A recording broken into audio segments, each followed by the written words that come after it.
Hello everybody and welcome to this, a top 5 things you need to know about Elder Scrolls Legends, an upcoming card game based on the beloved Elder Scrolls universe. So without further ado, let's get straight into it, with the first thing you need to know being lanes. So this is a unique mechanic to this game. Essentially in every multiplayer game that you play, there will be 2 lanes to choose from. You can play your minions in one lane or both lanes, it really doesn't matter. This system gives you the option of concentrating your forces in one lane or spreading them out, of directly challenging your opponent's dominance in a lane or simply ignoring it, and even certain card effects are limited to the lane that they are played in. In most games you will see a modifier of sorts applied to a certain lane. The most common modifier you can see at the moment, and a prime example of this system, is the shadow modifier, which has the effect of whenever you play a minion in that lane, it gains cover for a turn, essentially protecting it from any minion damage from the board, but not minion damage from the hand, such as from the battle cry system known as summoning, or even spell or other similar card removal effects. This system is experimented with in the story mode as well, with lane modifiers being thrown in for some enjoyable AI battles, where the rules are shaken up to invigorate your average fight, and this makes the story mode extremely fun and varied, and is all in all a great system. The next thing that you need to know about this game is that it uses cards.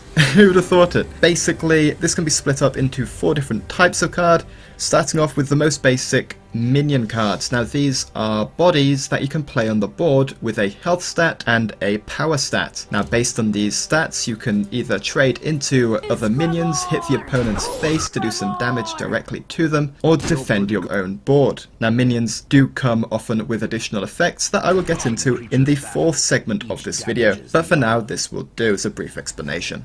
The second type of card is the spell card. Now these can often be removal pieces which offer conditional destroy effects for an injured minion, say, straight up damage effects that can hit minions or your opponent's face, and many other effects besides.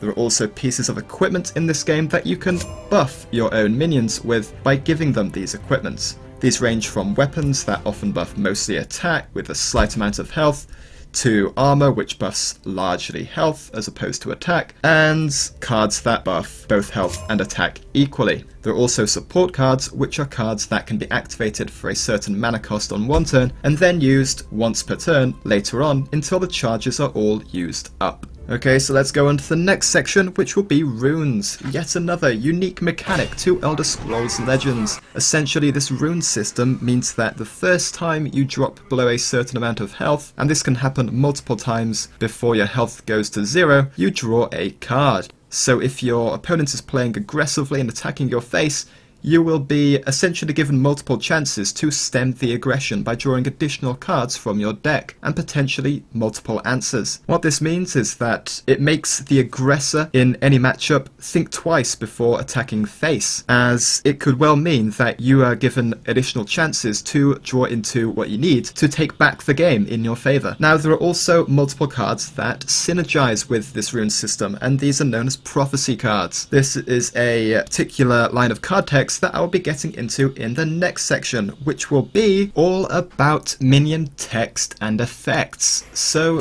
prophecy cards, as I just mentioned, trigger whenever a rune is broken and you draw into your prophecy card. If you draw into any other card, you can't play it for free, but with a prophecy card you can, essentially allowing you to actively defend using your prophecy cards if you have a bunch of them in your deck. So that is how prophecy cards work. And that is the prophecy line of text. Basically, when an opponent breaks a rune and you draw into a prophecy card, you can instantly play this card for whatever effect it is. These can be prophecy minions, prophecy spells, but since we're just doing minion effects, prophecy minions you can just slap down on the board after your opponent has broken your rune. Another line of text that is included in this game is the summon text, which literally just means battle cry if you've played Hearthstone at all. So basically when the minion is first played, and only when it's first played as a one-time thing, you have this effect that the minion can additionally do. This can include shackle effects, which tie a minion down for a turn, or damage effects, or buff effects. The range is pretty much anything you can imagine. There is also the guard text, which is, again comparing to Hearthstone, essentially taunt, which means if a minion is in the same lane as this guard text card, they will only be able to attack that card unless they have special text that allows them to ignore it. And relevant to this game in particular, the guard text only affects enemy minions that are in the same lane as your guard minion. Minions in another lane will not be affected by the taunt effect. Another unique mechanic is the Pilfer text, which can often be found on Khajiit cards. This text means that whenever this card attacks your face, it gains something from it, be it additional stat boosts, drawing a card, or other effects. There is also the Ward effect, which, similar to the Divine Shield effect in Hearthstone, blocks a single amount of damage. So, onto Last Gasp. This is, once again comparing to Hearthstone, the Death Rattle effect.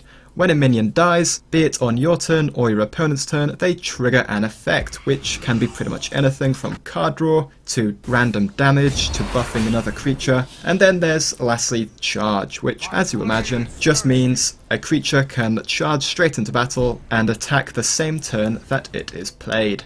And so lastly we come across the last thing you absolutely need to know about Legends. It is deck building, and this is so important. This is where you make actually competitively viable decks, and since the game is just so new, it being in beta still, these decks not many people know about, and the vast majority of these decks probably still have not been discovered yet, and that is so cool. So deck building itself, you can choose from 5 individual attributes to use in your deck. You can either choose to use strength, agility, willpower, endurance, or intelligence. And your choices are either to use only one of these, or to combine 2 of them. There are also a number of neutral cards in this game that any deck, regardless of attribute choice, can use and incorporate. The deck size ranges from 50 cards to 70, but if you've played any other card game, you will know that the more consistent a deck is, the more it is likely to draw into the right answers and the right minions at the right time, and that is so important. So pretty much everyone is arguing that the smaller your deck is, the better, so try and stick to 50 cards as that is the optimum amount. You can also include up to 3 copies of most cards, excluding the unique cards. These are often legendary status cards of individual characters, famous characters from the Elder Scrolls lore, and the Elder Scrolls lore is extremely extensive, so expect to see a good number of exciting figures. If you find yourself low on cards, no worries, there is also a crafting system as you would expect in an online CCG. Basically, similar to the dust system from Hearthstone, there is a soul gems system, and this means that if you want to destroy a card to harvest it for soul gems to make into another card, you can soul trap it. When you are ready to make the other card, you can soul summon that card to add it to your collection. So that is it, we've come to the end of my little list for Elder Scrolls Legends. Hopefully now you've got a good idea of what this game consists of and what its unique mechanics and angles are on the online CCG genre. See you in the next video, where I'll probably be covering more Hearthstone and more Elder Scrolls Legends beta stuff. Thank you so very much for watching. Feel free to like and subscribe, I love the attention. Ta-ta.